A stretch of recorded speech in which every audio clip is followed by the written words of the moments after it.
A gente costuma pensar que as histórias servem para entreter, né? Para nos levar para outros mundos, ensinar alguma coisa, mas e se elas pudessem nos reconstruir por dentro? Hoje, a gente vai mergulhar numa arquitetura de narrativa que foi criada exatamente para isso, para a transformação. E a pergunta que guia a nossa análise é justamente essa. Será que uma história pode ser mais do que só palavras numa página? E se ela fosse, na verdade, uma espécie de engenharia para a identidade de uma pessoa? Vamos explorar uma estrutura que promete exatamente isso. O que a gente tem em mãos é o que se chama de prompt mestre. Pensa nisso como um roteiro, uma receita super sofisticada para criar histórias com um poder bem específico. A ideia toda é guiar quem lê por uma jornada simbólica, toda arquitetada para provocar uma mudança interna de verdade. E aqui a ambição da coisa fica bem clara. Não é só sobre contar uma historinha. A missão é usar ficção futurista, misturando fé e ciência de um jeito, uau, surpreendente, para guiar uma transformação real. E como? Juntando conceitos da fé com física quântica, PNL, que é a programação neurolinguística, e neurociência. Tudo isso organizado numa escada de 7 degraus. O ponto central aqui é que nada é por acaso. Essa jornada não é um caminho aleatório, não. Ela foi pensada como uma escada mesmo, onde cada degrau que se sobe serve de base para o próximo. É uma subida progressiva, totalmente intencional em direção a um despertar. Então, vamos começar a subir essa escada? Vamos passar por cada um dos 7 estágios que formam a espinha dorsal dessa jornada. Cada nível vai um pouco mais fundo numa camada diferente da nossa experiência. O primeiríssimo degrau, o ambiente. E olha, aqui o cenário não é só um pano de fundo, não. Ele é um espelho. Um espelho que reflete o estado interno do protagonista bem no comecinho da jornada. Seja um estado de caos, de prisão ou de completa desorganização. E esse exemplo aqui é genial para visualizar a ideia. Imagina só, uma cidade onde ninguém mais sente emoções e algoritmos decidem tudo por todo mundo. É uma metáfora muito poderosa para uma vida no piloto automático, sabe? Governada por forças que a gente nem percebe. Subindo para o segundo degrau, o foco muda do que está fora para o que está dentro. Agora a gente fala de comportamento.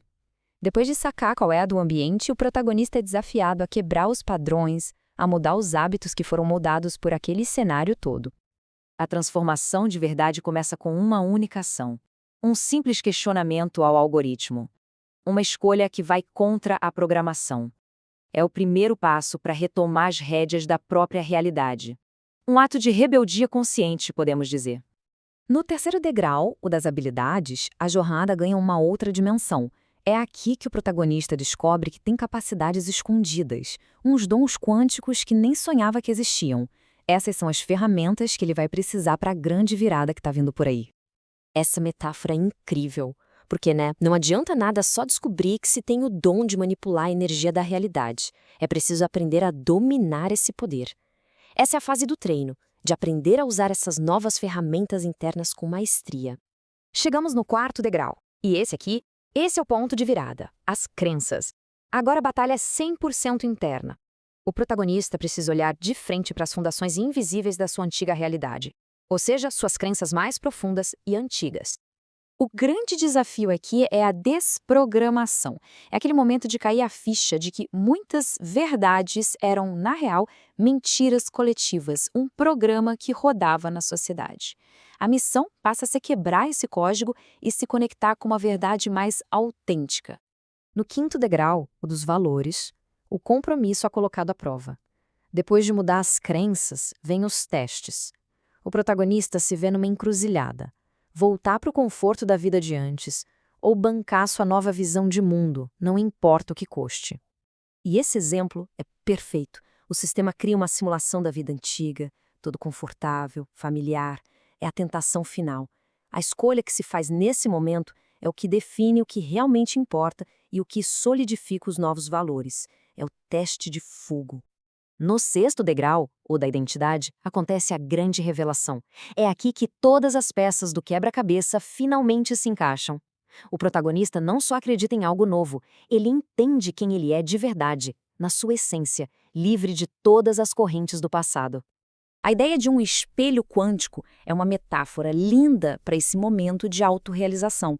É aquele instante em que a pessoa para de procurar respostas fora e percebe que a verdadeira identidade e o verdadeiro poder sempre estiveram ali, dentro, só esperando para serem reconhecidos. E, finalmente, o topo da escada, o 7º degrau, o propósito. A transformação não termina na descoberta de si mesmo, ela se expande. A nova identidade encontra um jeito de se expressar numa missão, se conectando a um propósito muito maior. Bom, mas como é que toda essa teoria funciona na prática? Vamos dar uma olhada em como os conceitos de um material chamado Nova Criatura em Cristo se encaixam como uma luva nessa jornada de 7 níveis. Esse quadro aqui é uma ilustração perfeita dos níveis 4 e 6, crenças e identidade. De um lado, a mente carnal, que representa as crenças limitantes. Do outro, a mente renovada, a nova identidade, focada na verdade, no amor. É a batalha interna da nossa estrutura, só que de um jeito bem visual. E essa citação aqui, ela é fundamental. Ela mostra que a luta interna não é um sinal de que algo está errado. Pelo contrário, é a prova de que a transformação está acontecendo.